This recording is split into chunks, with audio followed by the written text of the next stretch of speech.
اعوذ باللہ من الشیطان الرجیم بسم اللہ الرحمن الرحیم۔ اس سے پہلے کہ ہم سورہ بنی اسرائیل کا ترجمہ شروع کریں، سورہ نحل کے آخری حصے میں ایک بڑی عظیم آیت آئی تھی کہ جس کے حوالے سے کسی قدر وضاحت ہونی چاہیے، لیکن چونکہ اس وقت میں چاہتا تھا کہ وقت کے اندر اس کا ترجمہ مکمل ہو جائے تو میں اس وقت رکا نہیں۔ یہ آیت نمبر 125 ہے سورہ مبارکہ کی، ادعو الی سبیل ربک بالحکمت والموعظۃ الحسنۃ وجادلھم باللتی ہی احسن۔ اصل میں اس میں دعوت اسلامی اور دعوت دین کے 3 مختلف لیولز کا تذکرہ ہے۔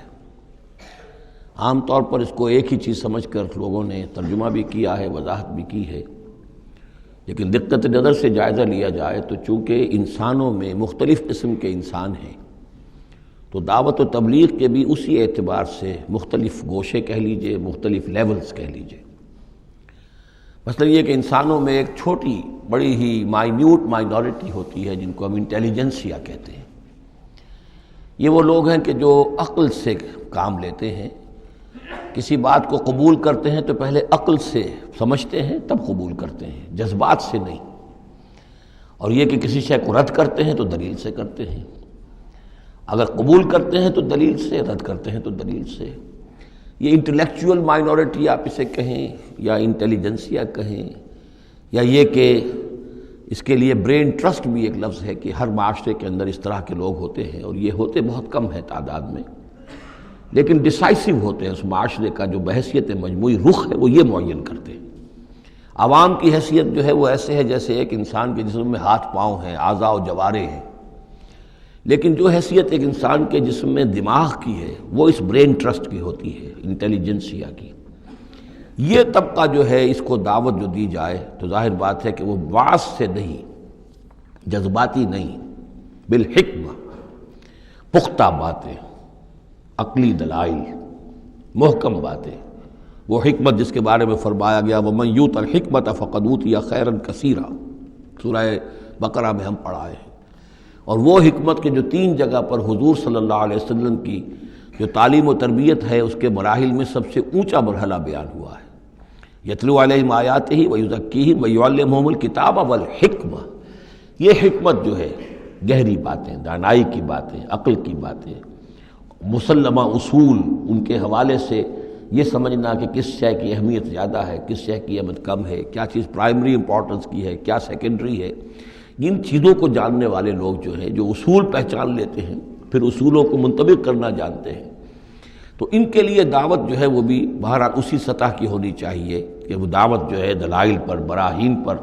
جب قرآن کہتا ہے اپنے مخالفین سے ہاتوا برہانکم ان کنتم صادقین، لاؤ دلیل لاؤ، تو ظاہر بات ہے کہ پھر ان کے مخاطبین جو ہیں ان کو بھی حق پہنچتا ہے کہ وہ دلیل طلب کریں۔ اب اس کے لیے ظاہر بات ہے کہ وہی شخص یہ کام کر سکتا ہے جو خود اپنی ذہنی سطح کے اعتبار سے کافی بلند ہو چکا ہو، جس کا اپنا شعور بہت پختہ ہو چکا ہو۔ جب تک کہ وہ خود حکیم نہ ہو تو حکمت کے ساتھ دعوت کیسے دے گا؟ لیکن ایک ہے عام سطح لوگوں کی، عام لوگ جو ہیں جن کے دماغوں میں اس طرح کے کوئی فطور نہیں ہوتے، کوئی وہ عقل کی چھلنی لگی ہوئی نہیں ہوتی، ان کے جذبات جو ہے اچھے، اگر جذبات اچھی بات کہی جائے تو جذباتی طور پر بھی اپیل ہو جاتی ہے۔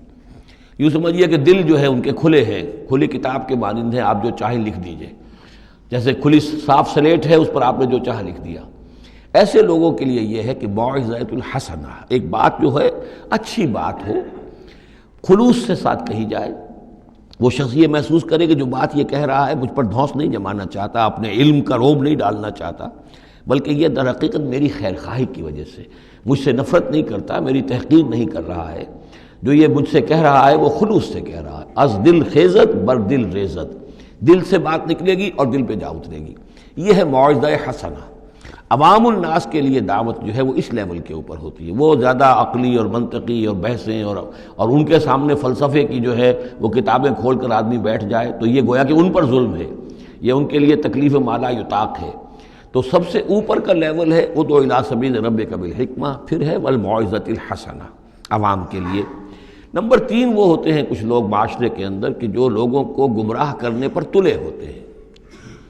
مثلاً عیسائی مشنریز ہیں، انہیں تو خرچے ملتے ہیں، ان کے تنخواہیں ہیں، ان کے بجٹس ہیں، بڑی بڑی حکومتوں کی طرح کے بجٹ ان کے ہیں، ان کی ٹریننگ اس لیے ہو رہی ہے، انہیں خاص خاص ایشوز کے اوپر ٹرین کر کے بھیجا جاتا ہے مناظرہ کرنے کے لیے۔ قادیانیوں کا نظام ہے، بہائیوں کا نظام ہے، ان کے لیے یہ ہے کہ لوگوں کو ٹریننگ دے کر وہ مجادلے کے لیے، مناظرے کے لیے، بحث کے لیے، اس کے لیے ان کو تیار کیا گیا ہوتا ہے۔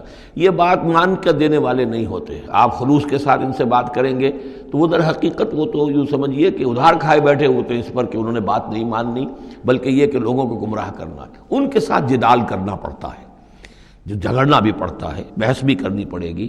لیکن اس بحث میں بھی جو ہمارے ہاں مناظرے کا لفظ آیا ہے، قرآن مجید میں مناظرے کا لفظ نہیں آیا ہے، مجادلے کا لفظ آیا ہے۔ جادلہم، ہاں ان سے جھگڑو، انہیں جواب دینے پڑیں گے ایسے کہ جو انہیں خاموش کر دیں۔ اگر وہ خاموش نہیں ہوں گے تو عوام الناس کے اوپر ان کا اثر ہو جائے گا۔ لیکن اس مجادلے میں بھی تمہارا اپنا اخلاقی معیار برقرار رہنا چاہیے، نیچے نہ اترو، گالم گلوچ پر نہ آ جاؤ، بہت گھٹیا انداز اختیار نہ کر لو، بلکہ جیسے کہا گیا کہ ان کے معبودوں کو گالیاں نہ دینی شروع کر دو، بلکہ یہ کہ ان میں بھی ہمیں آداب، اس کے اندر بھی آداب کو ملحوظ رکھتے ہوئے۔ تو یہ 3 لیولز ہیں، ادعو الی سبیل ربک بالحکمت والموعظۃ الحسنۃ وجادلہم باللتی احسن۔ اب اس میں ہر ایک کے لیے پھر تیاری کرنی ہوگی۔ قادیانیوں سے مباحثے کرنے کے لیے ظاہر بات ہے عام آدمی نہیں کر سکتا جب تک کہ ان اسپیشل ایشوز کے اوپر اس کو صحیح جو ہے اس کو تعلیم نہ دے دی گئی ہو، اس کی اوپر تربیت نہ ہو گئی ہو۔ اور اسی طریقے سے جو بہائیوں نے کوئی مسائل اٹھائے ہوئے ہیں، منکرین حدیث نے کوئی اٹھائے ہوئے ہیں، تو اس طرح کے لیے جو ہے یہ 3 لیولز ہیں، ان کو سمجھ لیجیے۔ اب آئیے ہم سورہ بنی اسرائیل کی طرف چل رہے ہیں۔ صدق اللہ العظیم۔